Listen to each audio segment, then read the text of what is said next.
को जब आप एडमिशन अपना सिक्योर करते हैं तो ये एडमिशन कंडीशनल एडमिटेड होता है प्रोग्राम में, क्योंकि आपको अब ट्यूशन फ़ी पे करनी होती है। प्राइवेट सेक्टर का हो, वेल नोन हो, जिनकी कस्टमर सर्विस अच्छी हो, क्योंकि स्वीडिश एम्बेसी आपके बैंक को कांटेक्ट करेगी और अगर आपके बैंक ने गिवन टाइम पे रिस्पांस नहीं दिया, आई थिंक ईमेल के थ्रू, 1 साल से कम अरसे के लिए स्टडी पे स्वीडन आ रहे हैं तो आपके पास हेल्थ इंश्योरेंस होनी चाहिए, फ़ी पेड हो जाएगी तो आपके पास एक कंट्रोल नंबर जनरेट हो जाएगा ईमेल को। देखें यहाँ एक एडिशनल डॉक्यूमेंट की ज़रूरत पड़ेगी। देखिए स्वीडिश एम्बेसी जो इथोपिया में है वो कार्ड जो है पाकिस्तान में, जो आपका रेसिडेंस कार्ड अप्रूवल होने के बाद रेसिडेंस कार्ड जो आपका वीज़ा जो है वो पाकिस्तान में डिलीवर नहीं होगा, वो डिस्पैच वहाँ से नहीं करते। तो आप उसके लिए ऑनलाइन फॉर्म भरेंगे, आप उसमें रीज़न देंगे कि मैं स्वीडिश एम्बेसी जा रहा हूँ, मेरा अपॉइंटमेंट है। अच्छा, बात कर लेते हैं कुछ स्पाउस वीज़ा या फैमिली वीज़ास पे हम कुछ क्वेश्चनियर है जो इंटरव्यू में पूछे जाते हैं उसके बारे में भी डिस्कस करेंगे। अस्सलाम वालेकुम, welcome back to my channel. मैं हूं मिराज सिद्दीकी। भाई आज की वीडियो में मैं आपको गाइड करूंगा कि स्वीडन का स्टडी वीज़ा आप किस तरह अप्लाई करेंगे और वो सारा प्रोसेस मैं स्टेप बाय स्टेप आपको बहुत ही डिटेल में बताऊंगा। स्पेशली वो स्टूडेंट जो कि पाकिस्तान से क्वालिफाई किए हैं और वो अब प्रोसेस स्टार्ट करना चाहते हैं वीज़े का, स्टडी वीज़े का, तो उनके लिए क्वाइट लेंदी जो है प्रोसेस है। कुछ एक्स्ट्रा स्टेप्स हैं जो उनको लेने होंगे, लाइक कि स्वीडिश एम्बेसी जो इस्लामाबाद में है वो पब्लिक डीलिंग के लिए क्लोज है, तो अब उनको इथोपिया जो स्वीडिश एम्बेसी है वहाँ पे उनको विज़िट करना पड़ता है अपने बायोमेट्रिक्स के लिए और इंटरव्यू अटेम्प्ट करने के लिए। तो मैं इसको भी डिटेल में डिस्कस करूँगा। उसके साथ बहुत से लोगों की क्वेरी थी कि स्पाउस वीज़ा कर सकते हैं, साथ किस तरह प्रोसेस करना है, तो उसके बारे में भी हम बात करेंगे। और लास्ट में जो इंटरव्यूज़ वगैरह होते हैं उसके भी कुछ सवालात को मैं डिस्कस करूँगा यहाँ पे। कि वीडियो कुछ थोड़ी सी लेंदी होने वाली है क्योंकि इसमें मैंने बड़ी डिटेल में एक एक स्टेप को फॉलो करके चला हूँ और ख़ास तौर पे जो पाकिस्तानी हैं उनके लिए जो, जैसे कि मैंने आपको बताया, एडिशनल स्टेप्स हैं। इथोपिया से वीज़ा अप्लाई करना है तो उसके लिए कुछ प्रिपरेशन है वो आपको पाकिस्तान से ही करके जानी पड़ेगी, क्योंकि एक दफ़ा आप वहाँ ट्रैवल कर जाएंगे तो फिर आपके लिए बड़ा मुश्किल हो जाएगा कि आप पाकिस्तान कॉल करें और चीज़ों को लाइन अप करें, और वो एक ड्यूरेशन भी बहुत थोड़ा सा होता है। तो देखें मेरी वीडियो को ज़रूर फॉलो कीजिएगा, ख़ासतौर पे पाकिस्तानियों के लिए भी, कि वो स्टेप ज़रूर फॉलो कीजिएगा जो मैं जहाँ पे उनको टिप्स या सजेस्ट करूँगा। कुछ चीज़ें मैं इसमें स्पाउस वीज़े से रिलेटेड भी चीज़ें डिस्कस करूँगा। बहुत से लोगों ने सवाल किया कि क्या स्पाउस वीज़ा हम सेम टाइम पे अप्लाई कर सकते हैं, क्या ट्रैवल कर सकते हैं, इस पर भी हम डिस्कशन करेंगे। हमें कार्ड किस तरह कलेक्ट करना है, ख़ास अगेन पाकिस्तानियों के लिए, कि हमारा रेसिडेंस कार्ड हम एम्बेसी से कैसे कलेक्ट करेंगे, क्योंकि एम्बेसी पाकिस्तान नहीं सेंड करती। तो इस वीडियो को पूरा देखिएगा, एक एक स्टेप को फॉलो कीजिएगा। सबसे पहले देखें चैनल को सब्सक्राइब जरूर कर लीजिए, बेल आइकन को प्रेस जरूर कर दीजिए, ऐसी मेरी कोई नेक्स्ट वीडियो है तो आपको फ़ौरन नोटिफिकेशन मिल सके, क्योंकि मैं यूरोप से आपके लिए कई इन्फॉर्मेशन लेके आता हूँ, खासतौर पे स्वीडन, फिनलैंड से स्टडी, इमिग्रेशन से रिलेटेड इन्फॉर्मेशन, और मेरे कई ट्रैवल्स व्लॉग्स भी होते हैं यूरोप के। तो मैं उम्मीद करता हूँ आप इसी तरह मेरे हर व्लॉग को देखेंगे भी, लाइक भी करेंगे और मुझे कमेंट ज़रूर कीजिएगा। तो चलें फिर आज के टॉपिक पर हम आते हैं। फर्स्ट थिंग इज़ फर्स्ट, जो ऑटम इनटेक के मास्टर प्रोग्राम्स के एडमिशन नोटिफिकेशंस हैं वो 21 मार्च को अनाउंस होती हैं और बैचलर के 11 अप्रैल को। जब आप एडमिशन अपना सिक्योर करते हैं तो ये एडमिशन कंडीशनल एडमिटेड होता है प्रोग्राम में, क्योंकि आपको अब ट्यूशन फ़ी पे करनी होती है। अगर आप अभी तक ट्यूशन फ़ी नहीं पे करेंगे या लेट होंगे तो उससे पहले आपका वीज़ा प्रोसेस नहीं कर सकते। वीज़ा प्रोसेस करने के लिए आपके प्रोग्राम की जो ट्यूशन फ़ी है उसका पेड होना ज़रूरी है। आपकी जो ट्यूशन फ़ी है वो आप अपनी जो सिटीज़ में बैंक है उनके थ्रू पे करेंगे। यूनिवर्सिटी आपको ईमेल के थ्रू हर चीज़ की इन्फॉर्मेशन सेंड कर देगी। अच्छा, यहाँ पे पाकिस्तानी स्टूडेंट्स के लिए कुछ इंपॉर्टेंट इन्फॉर्मेशन है। देखें, कोशिश ये करें कि जो भी आप बैंक पाकिस्तान में मेंटेन करें वो प्राइवेट सेक्टर का हो, वेल नोन हो, जिनकी कस्टमर सर्विस अच्छी हो, क्योंकि स्वीडिश एम्बेसी आपके बैंक को कांटेक्ट करेगी और अगर आपके बैंक ने गिवन टाइम पे रिस्पांस नहीं दिया, आई थिंक ईमेल के थ्रू, तो वो स्वीडिश एम्बेसी उसी अवेलेबल डॉक्यूमेंट पे आपका डिसीजन कर देगी, जो कि मोस्ट प्रोबेबली नेगेटिव ही होगा। तो कोशिश ये करें कि अपना प्राइवेट सेक्टर का बैंक रखें और उसके मैनेजर या रिलीवेंट स्टाफ से आप अपने कॉन्टैक्ट में रहें कि जैसे स्वीडिश एम्बेसी उनको कॉन्टैक्ट करेगी वो फ़ौरन उनको रिस्पॉन्स कर सकती हैं। अच्छा, अब आपका ऑनलाइन एप्लीकेशन जो आप स्टार्ट करेंगे migrationsworker.se, इसका मैं जो लिंक है वो डिस्क्रिप्शन में भी दे दूंगा। तो सिंपल वहाँ अपना अकाउंट जनरेट करें, ईमेल एड्रेस वही दीजिएगा जो आपका रियल ईमेल एड्रेस हो, क्योंकि जो भी कॉरेस्पोंडेंस होगी वो उसी ईमेल के थ्रू होगी। अच्छा, सपोर्टिंग डॉक्यूमेंट्स में आपके पास आपका पासपोर्ट वैलिड होना चाहिए, आपका जो एडमिशन नोटिफिकेशन लेटर होना चाहिए, फ़ी पेड नोटिफिकेशन लेटर होना चाहिए आपके पास। अगर आप 1 साल से कम अरसे के लिए स्टडी पे स्वीडन आ रहे हैं तो आपके पास हेल्थ इंश्योरेंस होनी चाहिए। अगर एक साल से ज़्यादा है तो फिर इसकी ज़रूरत नहीं है, आपको स्वीडन स्टेट ही कवर्ड करती है जितना भी हेल्थ इंश्योरेंस है आपका बैंक स्टेटमेंट होना चाहिए। अच्छा, आपने अब अमाउंट दिखाना है तकरीबन 10,314 स्वीडिश क्रोना पर मंथ के हिसाब से, और ये तकरीबन आपको मेंटेन करनी है 12 महीने की। और अगर आपके साथ आपके स्पाउस हैं, किड्स हैं, इंडिविजुअल फ़ी 4,297 करोड़ एक स्पाउस के लिए और ईच चाइल्ड के हिसाब से 2578 करोड़। तो ये आपको टोटल 12 महीने के लिए अपने इस अमाउंट को मेंटेन करना है अकाउंट्स में। जब अपना वीज़ा एप्लीकेशन सबमिट करेंगे तो आपको लास्ट में वीज़ा एप्लीकेशन फ़ी भरनी पड़ेगी, वो है 1500 करोड़ पर एडल्ट। ईच एडल्ट के हिसाब से आप या आपके स्पाउस तो 1500 करोड़ उस पर, और आपके ईच चाइल्ड अगर आपके साथ वो भी ट्रैवल कर रहे हैं तो 750 करोड़ ईच चाइल्ड के हिसाब से आपको पे करना पड़ेगा। अच्छा, जैसे ही स्टडी वीज़ा सबमिट होगा और वीज़ा एप्लीकेशन फ़ी पेड हो जाएगी तो आपके पास एक कंट्रोल नंबर जनरेट हो जाएगा ईमेल पर। तो ये कंट्रोल नंबर बहुत इंपॉर्टेंट है, यही एक तरह से आपका वीज़ा रेफरेंस नंबर है जो प्रोसेस का।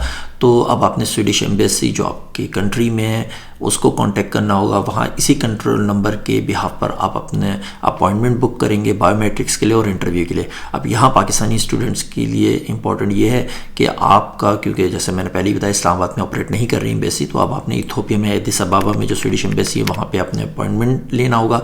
उसके साथ आपको देखें यहाँ एक एडिशनल डॉक्यूमेंट की ज़रूरत पड़ेगी। देखिए स्वीडिश एम्बेसी जो इथोपिया में है वो कार्ड जो है पाकिस्तान में, जो आपका रेसिडेंस कार्ड अप्रूवल होने के बाद रेसिडेंस कार्ड जो आपका वीज़ा जो है वो पाकिस्तान में डिलीवर नहीं होगा, वो डिस्पैच वहाँ से नहीं करते। या तो आपको स्वीडन में अपना कार्ड रिसीव करना होगा या फिर आपको एडिस अबाबा में ही जाना पड़ेगा दोबारा इथोपिया और वहाँ से कलेक्ट करना होगा। तो अगर आपका कोई जान पहचान वाला इथोपिया में है जो कि आपके लिए हेल्प कर सकता है कि वो कलेक्ट कर ले और आपको सेंड कर दे, या अगर कोई आपका स्वीडन में कोई इस तरह का आपका चैनल है कि वहाँ पे आप डिलीवरी ले लें और वो आपको पाकिस्तान सेंड कर दे। अच्छा, ये अथॉरिटी लेटर का लिंक भी आपको ईमेल के थ्रू ही मिल जाएगा, जो कि सिंपली आपने डाउनलोड करना है और उसको फिलअप करके अपने साथ एम्बेसी लेके जाना है जब आपकी इंटरव्यू की और बायोमेट्रिक्स की बुकिंग होगी। अच्छा, जैसे ही स्वीडिश एम्बेसी इथोपिया में आपकी अपॉइंटमेंट बुक हो जाती है तो अब आपने इथोपिया उसके लिए ट्रैवल करना है। और इथोपिया ट्रैवल करने के लिए पाकिस्तानी पासपोर्ट पर आपको वीज़े की ज़रूरत पड़ेगी, विज़िट वीज़े की। वो तकरीबन $82 का है, लेकिन आप वो ऑनलाइन फ़ीस चेक कर सकते हैं, चेंज होती रहती है, उसमें चेंजिंग आती रहती है। तो आप उसके लिए ऑनलाइन फॉर्म भरेंगे, आप उसमें रीज़न देंगे कि मैं स्वीडिश एम्बेसी जा रहा हूँ, मेरा अपॉइंटमेंट है, आप अपॉइंटमेंट की डेट और वो भी चीज़ें प्रोवाइड करेंगे। तो उसी ईमेल के थ्रू आपके पास एक वीज़ा जनरेट हो जाएगा जिस पे आप इथोपिया ट्रैवल कर सकते हैं। यहाँ आपने प्लान को जिस तरह करना है कि अगर जिस दिन आपकी स्वीडिश एम्बेसी में विज़िट है तो कोशिश ये करें कम से कम 3 दिन का विज़िट तो रखें इथोपिया का, 1 दिन ट्रैवलिंग विज़िट और फिर रिटर्न टू योर कंट्री। तो और उसके लिए जो स्टे है वो उसके लिए बेस्ट वेबसाइट मेरे हिसाब से यही कि booking.com पे आप सर्च कर सकते हैं। तो booking.com पे आप सर्च कर सकते हैं, जो भी सूटेबल प्लेस हो अच्छी प्राइस पे आपको मिल जाए। तो अपॉइंटमेंट डेट पर जैसे ही आप स्वीडिश एम्बेसी विजिट करेंगे तो आपका बायोमेट्रिक्स वहाँ पर होगा और एक छोटा सा इंटरव्यू होगा। मैंने आपको पहले भी जिक्र किया कि मैं इंटरव्यू यहाँ पे डिस्कस करूँगा, तो हम इस वीडियो के आखिर में इस पर भी मैं कुछ आपको गाइडेंस दूँगा। अच्छा, अब जैसे ही स्वीडिश एम्बेसी में आपका बायोमेट्रिक्स हो जाता है, इंटरव्यू हो जाता है, अब आपको वेट करना है। तो तकरीबन वो टाइम लेते हैं, किसी का 1 हफ्ते में भी डिसीजन हो गया, किसी को महीने भी लगे। सब आपके बैंक उनको रिस्पांस कितनी दिन में देते हैं, क्योंकि हर किसी का जो बैंक स्टेटमेंट जो है स्वीडिश एम्बेसी कंट्रोल करती है बैंक को कॉन्टैक्ट करके। अब जैसे ही आपका डिसीजन हो जाता है तो आप कोई अपनी सूटेबल फ़्लाइट्स देखिए। अगर मैं पाकिस्तान की बात करूँ तो वहाँ से कई कैरियर्स आते हैं, लाइक टर्किश है, एमिरेट्स है और पिगेसिस है, जो कि बहुत ही अच्छे प्राइसेस में आपको मिल सकती है। कतर आती है, तो इस तरह की ख़्लाइट्स भी आप देख सकते हैं। आपको 1 वे टिकट चाहिए, रिटर्न टिकट नहीं चाहिए, क्योंकि आपका लॉन्ग स्टे है। विजिटर्स को रिटर्न टिकट चाहिए होता है। और ख़ास तौर पे जब आपकी यूनिवर्सिटी से एडमिशन का नोटिफिकेशन आ जाएगा तो उसी ईमेल में आपके पास कई अकोमोडेशन के डिफरेंट ऑप्शंस भी होंगे जो कि स्टूडेंट्स बुक करते हैं। तो मैं तो आपको यही सजेस्ट करूंगा कि देखें, अगर आपके यहाँ कोई कॉन्टैक्ट्स नहीं है तो आने से पहले अपनी अकोमोडेशन ज़रूर बुक कर लें। चलें 2 से 3 महीना वहाँ स्पेंड करें, फिर कोई ना कोई स्टूडेंट से आपके लिंक्स बन जाते हैं तो बेहतर बजट के लिए आप उनके साथ शेयर भी कर सकते हैं। तो लेकिन एटलीस्ट आप अकोमोडेशन ज़रूर बुक कर लीजिए, क्योंकि अगर आपने मिस कर दिया स्टार्टिंग ऑफ सेमेस्टर तो मे बी इन बिटवीन आपके लिए बड़ा मुश्किल होगा कि अराइवल के बाद आप अपनी अकोमोडेशन बुक करना चाह रहे हैं तो फिर बहुत मुश्किल है कि आपको कोई वैकेंट प्लेस मिले। और ये अकोमोडेशन ज़्यादातर 3000 करोड़ से लेकर 4000 करोड़ के दरमियान मिल जाती है, single room like studio room. अच्छा, अब बात कर लेते हैं कुछ स्पाउस वीज़ा या फैमिली वीज़ास पे। देखें, जब आप एप्लीकेशन फॉर्म भर रहे थे वीज़े के लिए, स्टडी वीज़े के लिए, उसी वो आपसे पूछता है कि आपके स्पाउस, आपकी फैमिली, किड्स हैं और वो आपके साथ ट्रैवल करना चाहते हैं तो उसी वक्त आप चेक लगाएंगे और वो उनका भी सेम टाइम पे ही एप्लीकेशन फिलअप करेंगे और फिर at the end of the application वो सारा जो सम करके जितनी एप्लीकेशन फ़ी होगी वो आप पे करेंगे। तो जी हाँ, आपका स्पाउस को सेम टाइम पे वीज़ा भी इशू हो सकता है कि वो आपकी फैमिलीज़ को भी आपके साथ अलाउ करता है और आपके किड्स को भी। तो सेम टाइम पे आप वीज़ा ऑब्टेन कर सकते हैं और अपने साथ अपनी फैमिली को भी ला के ट्रैवल कर सकते हैं। उसके लिए अगेन यही होगा कि आपके पास अकोमोडेशन होना बहुत ज़रूरी है, क्योंकि देखें यहाँ इतना सिंपल नहीं है कि आप अराइवल हो जाए और उसके बाद आप यहाँ पे कोई स्टे ढूंढें। तो आप अपनी अकोमोडेशन ज़रूर बुक करके आइए। अच्छा, जैसे कि मैंने आपसे प्रॉमिस किया था कि हम कुछ क्वेश्चनियर है जो इंटरव्यू में पूछे जाते हैं उसके बारे में भी डिस्कस करेंगे। तो देखें उसमें जो ख़ास तौर पे जो ये पूछते हैं कि आपका डिग्री का टाइटल क्या है, आप किस यूनिवर्सिटी में जा रहे हैं, आपको उस सिटीज़ के बारे में थोड़ी सी इंफॉर्मेशन ले लें। ये अक्सर सवाल करते हैं कि आपके फर्स्ट सेमेस्टर के कोर्सेज कौन कौन से हैं, कौन से मैंडेटरी हैं और कौन से इलेक्टिव कोर्सेज हैं। ये सवाल ही बहुत कॉमन है कि once you finish your degree what designation you will achieve. तो उसमें आप बहुत सारी चीज़ें कह सकते हैं। लाइक अगर आप बिज़नेस इंटेलिजेंस के स्टूडेंट हैं तो आप कह सकते हैं मैं डाटा एनालिस्ट बन जाऊँगा, मैं बिज़नेस एनालिस्ट बन जाऊँगा, बिज़नेस इंटेलिजेंस एनालिस्ट बन जाऊँगा। यानी आपको लाइन अप करना है कि अपने प्रीवियस प्रोफेशन से कि वो किस तरह डिग्री आपके अपने प्रोफेशन को सपोर्ट कर रही है। ये सवाल भी बहुत कॉमन है कि आपने क्या प्रिपरेशन की है।